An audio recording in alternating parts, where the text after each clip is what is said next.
ဖြစ်ပါတယ်ကဲအဲ့တော့လိုက်ကြည့်ရအောင်အမားလေးပါရင်လည်းခွတ်လို့ပါပထမဆုံးဗီဒီယိုမလို့ပါဒီမှာဖျားရှိခွင့်ရရှိမယ်ပေါ့နော်ဖျားရှိမယ်ပေါ့နော်ဗါလေ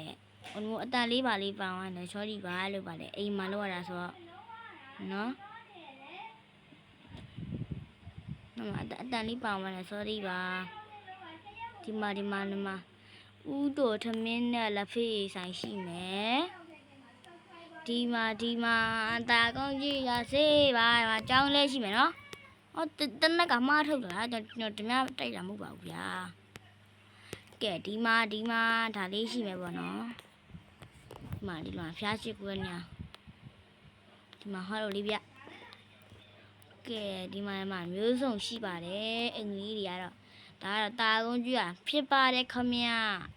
နော်ကြည့်ပါအိုင်ဒီလေးကတော့ပြောတော့နော်ကိုပေါ့ကြည့်တော့မှရှာကြည့်လိုက်ပါလို့တာကုန်းကြီး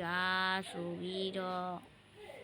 ကဲတာကုန်းကြီးဆိုရှာကြည့်ရပါနော်အိမ်ရှိရပါတယ်ဧည့်သည်လားဟာsorry ပါနော် sorry ပါဒီလိုလေးရတာပါပဲ